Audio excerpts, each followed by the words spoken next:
Hello बच्चों। तो कैसे हैं आप लोग? आई होप आप सभी स्वस्थ होंगे, मस्त होंगे और अच्छे से पढ़ाई कर रहे होंगे। तो आज हम लोग डिटरमाइनर का ये फिर से एक वीडियो लेकर आए हैं। और इसके पहले मैंने आपको ए एन और द का बहुत ही अच्छे से उपयोग, बहुत ही अच्छे से मैंने उसके बारे में एक्सप्लेनेशन किया है। तो आई होप आप सभी ने इसके पिछले के वीडियो आपने देख लिया होगा। और आज हम लोग जो उसी के नीचे हैं, ए एन और द के नीचे हमारा क्या आता है, दिस। ये हमारे कौन से वर्ड हैं? दिस, दैट, दीज, दोस। आज हम लोग इनके बारे में बहुत ही अच्छे से समझेंगे कि इनका प्रयोग कब और क्यों किया जाता है, क्या सोच कर किया जाता है।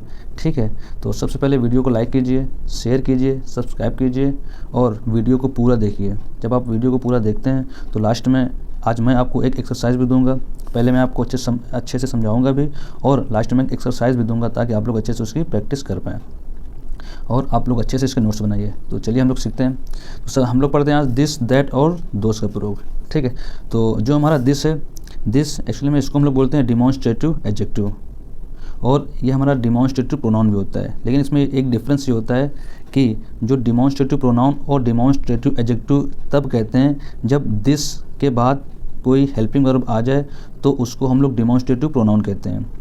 और यदि this, that, these, those in शब्दों के तुरंत बाद यदि कोई वस्तु या कोई नाउन आ जाए तो उनको हम लोग डिमॉन्स्ट्रेटिव एडजेक्टिव कहते हैं। ठीक है, लेकिन आज हम लोग इसके जो इसका अगला पार्ट आएगा उसके बारे में हम लोग इसका एडवांस वर्जन सीखेंगे कि दिस, दैट, दीज, दोस का प्रयोग और अच्छे लेवल पे कैसे किया जाता है। तो आज हम लोग केवल एक नॉर्मल सा ये सीख रहे हैं दिस, दैट, जो कि इसकी अभी से शुरुआत मतलब इसी टाइप से होती है। तो सबसे पहले दिस का प्रयोग हम लोग कब करते हैं और दैट का प्रयोग कब करते हैं।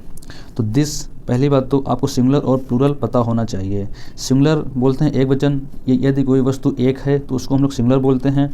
और यदि वस्तु दो या दो से अधिक है, दो या दो से अधिक है तो उसको हम लोग बोलते हैं प्लूरल। इसको इंग्लिश में क्या बोलते हैं? टू और मोर देन टू। तो उसको हम लोग समझ जाएंगे कि ये हमारा प्लूरल है। यदि कोई वस्तु पास में है और हमें उसको इशारा करके बताना हो तो उसके लिए दिस का प्रयोग करते हैं।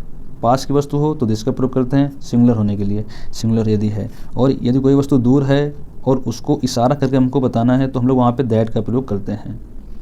जैसे मैंने कहा, मैं और मेरा दोस्त या मैं और आप कहीं पे खड़े हैं और मेरे सामने एक कार, तो मैंने क्या कहा? यह कार बहुत अच्छी है। तो यह कार बोला ना, तो इसके लिए मैंने क्या यूज़ किया? This car. फिर मेरा एक दोस्त और मैं या आप खड़े हैं और कोई कार दूर पे खड़ी और बहुत ही अच्छी लग रही है, हम लोग क्या बोलेंगे? वह कार बहुत अच्छी है। तो वह car, I mean that car. ठीक, अब हम लोग पढ़ते हैं दिस का प्रयोग क्या होता है और दोज का प्रयोग क्या होता है। जो दिस है, दिस का प्लूरल दिस होता है और दैट का प्लूरल दोज होता है। याद रखना, दिस का प्लूरल दीज होता है, दैट का प्लूरल दोज होता है। जिस प्रकार दिस का प्रयोग पास के लिए, सिंगुलर नाउन के लिए करते हैं, एक वचन के लिए करते हैं, उसी प्रकार दीज का प्रयोग भी पास के लिए, इशारा करने के लिए, बस प्लूरल होने में करते हैं। यदि कोई वस्तु दो या दो से अधिक है, टू और मोर देन टू है, तब उसके लिए हम लोग दीज का प्रयोग करते हैं। दैट का प्लूरल दोज होता है। यदि कोई वस्तु दूर है और प्लूरल है तो उसके लिए हम लोग दोज का प्रयोग करते हैं।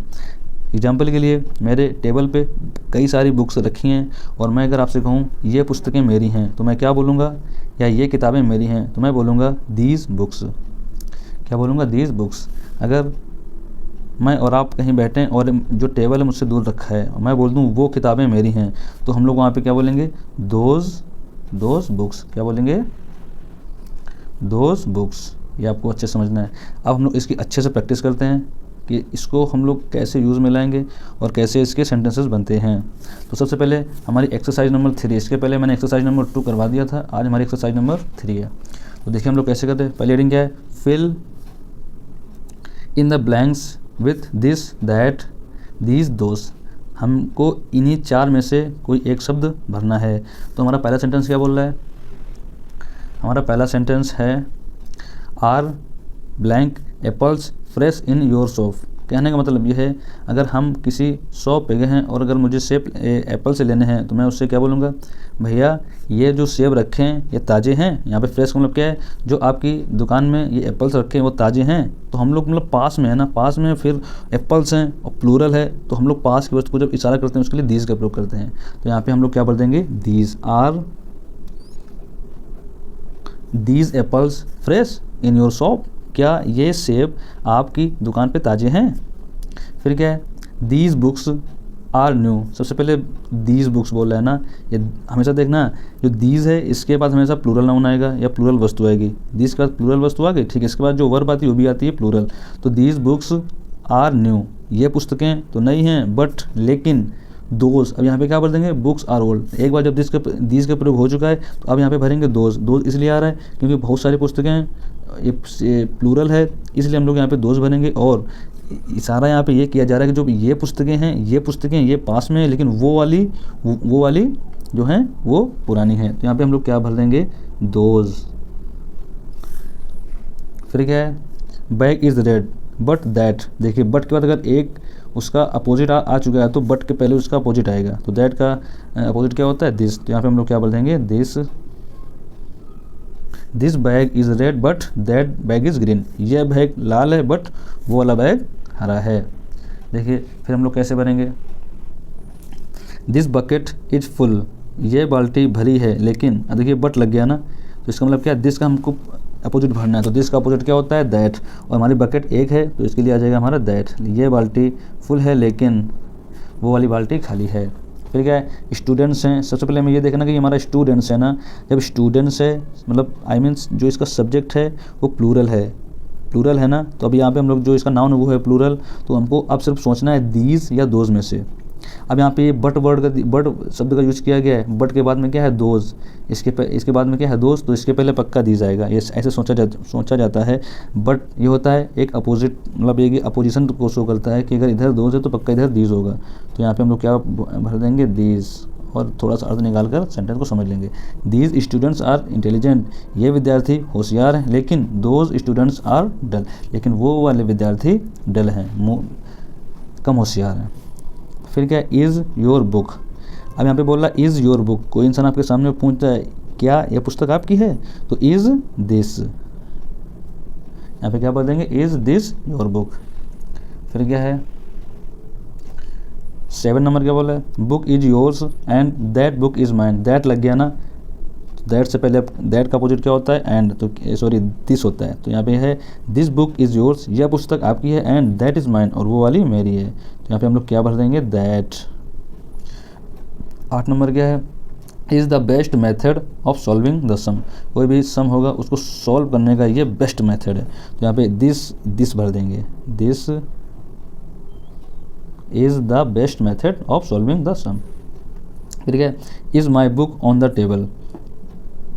तो अब मान लो जो पुस्तक हम बोल रहे जो वह पुस्तक जो टेबल पर है वो पुस्तक मेरी है। तो यहाँ पे क्या करेंगे, that is my book, this is, ये तो यहाँ पे हम लोग दिस और दैट दोनों भर सकते हैं, लेकिन कोई प्लूरल नहीं आएगा क्योंकि जो यहाँ पे वर्ब है, हेल्पिंग वर्ब यूज की गई है, वो यहाँ पे सिमिलर है। तो यहाँ पे हम लोग अकॉर्डिंग टू सेंटेंस हम लोग यहाँ पे दिस दैट दोनों में से फिल कर सकते हैं। तो यहाँ पे हम लोग चलो दिस भर दे रहे हैं, क्या हो जाएगा, this is my book on the table, ये मेरी पुस्तक है टेबल पर।